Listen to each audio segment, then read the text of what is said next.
So what did you watch this weekend? Creepy doll movie. Creepy doll movie. Annabelle.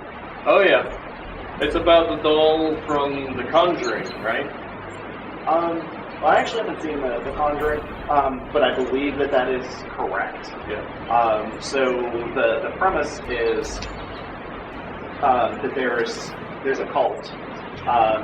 It kind of alludes to maybe it's possibly associated with Manson's cult, but it doesn't directly say that. It just kind of hints at it, Yeah. and it's talking about cults, and it just happens to be there's this satanic cult.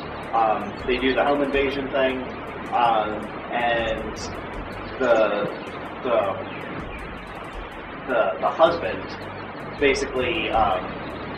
He just beats the shit out of the people that are invading. But then, because he's outnumbered, they get the best of him. The cops show up, and they kill the cultist. And the one was holding this doll that the wife had. Okay. And it's something to do, never explained.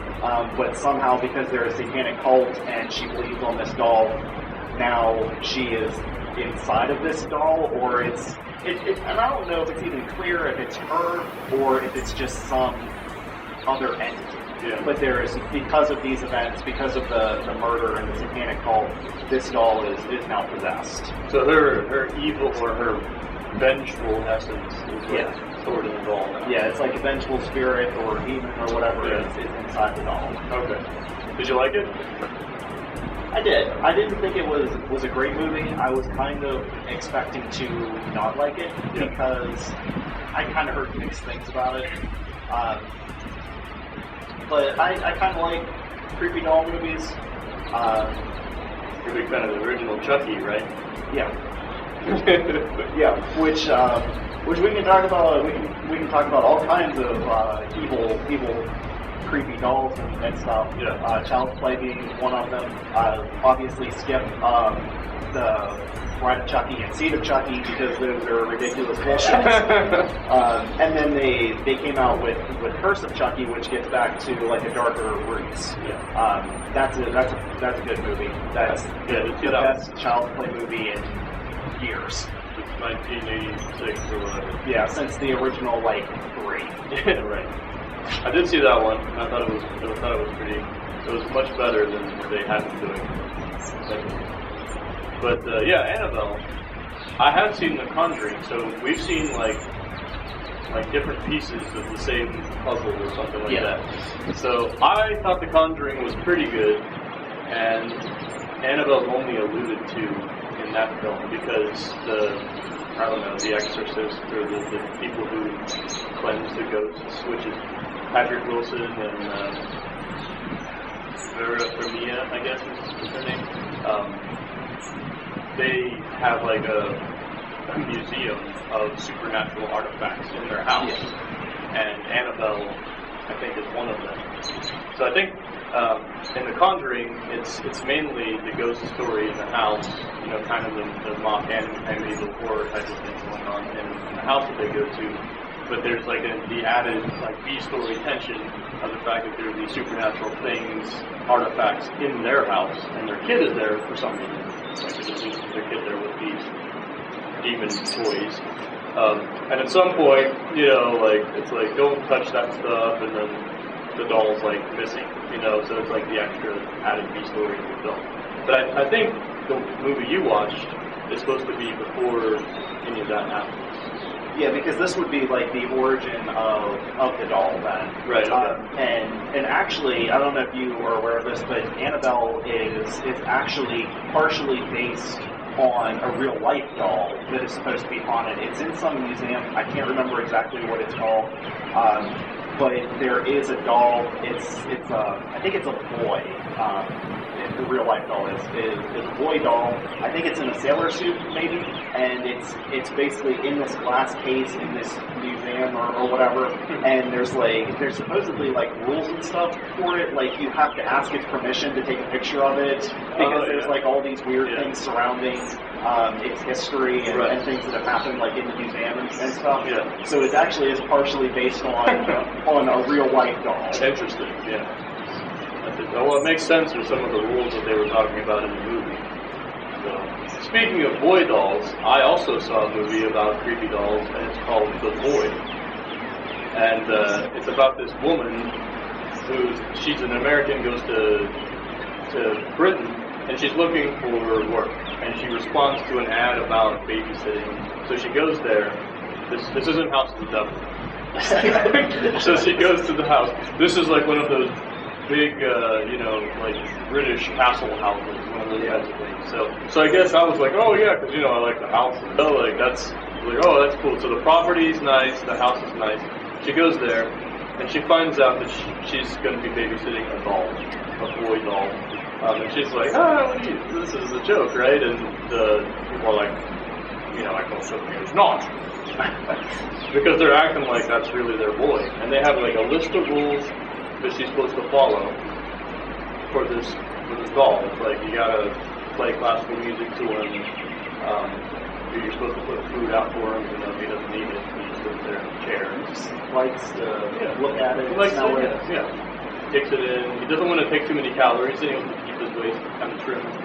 So, and of course, when they leave, they're paying her a good bit of money to do this. When they leave, she just like, well, fuck it. This is stupid. So she just throws the doll on this chair, and she starts smarting around the house. Start dancing around the house. So, yeah, basically. 20-minute montage of her. I wish that would have made that actually would have made this movie more entertaining. This movie was not good. The Void. If you want to watch this film, I would first watch a movie that I think is currently on Netflix. It's called Housebound, and it's another British movie made before this movie. And in that movie, the twist of that film. It's funny. It's a horror comedy. It's funny, and it's also like, oh, that's different. But they did almost the exact same thing with this film. And if you haven't already seen Housebound, I would watch that first before you watch The Boy, because Housebound was a much more interesting film than The Boy was. I think you actually mentioned Housebound to me before, and I never got around to watching it. But I do remember you talking about that before. Yeah, it's a pretty good movie. I mean, it's a horror comedy. There are some parts where it's like, oh, well, there's some creepy stuff going on, but and so there's a couple kill scenes that are just amazing. You're like, but yeah, it's definitely worth a giggle. On the same line of going down that path of the boy dolls. Is my first experience with a creepy doll in any kind of media. Actually, I believe that this was before I was aware of the Child's Play films. Was actually from Goosebumps, Night of the Living Dummy. And bring that up because I actually just recently watched the Goosebumps movie, which Slappy, the dummy from Night of the Living Dummy, is a main character in that. So how was that? Was that pretty good? It was alright. it was alright for what it was. It has Jack Black in it, right? Yeah, it has Jack Black. Jack Black plays R.L. Stein, who is going by the name of Mr. Shivers, until they find out that he's actually R.L. Stein. Oh, so he wrote what was going on in the movie before the movie was even made. So it's kind of interesting. If you liked the Goosebumps books or the Goosebumps TV show back in the day, it's probably worth watching. But if you weren't a fan of those things, and you're not a fan of Jack Black, then you will probably hate it. I'm probably not going to watch it. However, I've never read any Goosebumps books. I've never read any of those. But I had a friend in middle school who loved the Goosebumps stuff, and he had a box of Goosebumps books, and I would go through them, and being a middle school boy, I of course made up my own names for all of the books, and it was a damn good time.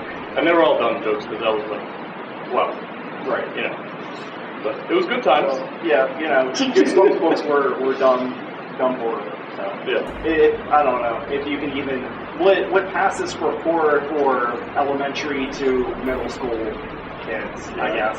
I don't know. I guess it's for the kids whose parents didn't let them watch Jaws and stuff like that. Like real horror movies. Yeah, I did enjoy them. You could produce Goosebumps book in like a day. Yeah. If you just sit down and read it. Since we're on adult topic, we are planning to do at some point a review of a movie that has good puppetry going on in it. So hopefully we'll be able to get to that soon. For now, our schedule's a bit messed up, so when we can, we're getting together and doing these short little terror talks. Yeah. And we're just kind of discussing just films that we've watched, like catching up with what we've seen. And also, I think these are pretty good because when we get together to do our official reviews, we're kind of choosing movies that we feel like are worth taking the time to do a whole to talk about for 30 minutes or something like that. And also, like, we watch different movies. Like, some of them I rent, you don't, and some of them are available on something that you have access to, but I don't. And we don't always have the time to get together and watch the exact same movies. So if we see interesting horror films or horror films worth noting, then we might get together and he might tell me about it or I might tell him about it. And in the meantime, telling you about it in case you want to watch them and suffer through them the way we did. Hopefully they're not always suffered through. Right, yeah.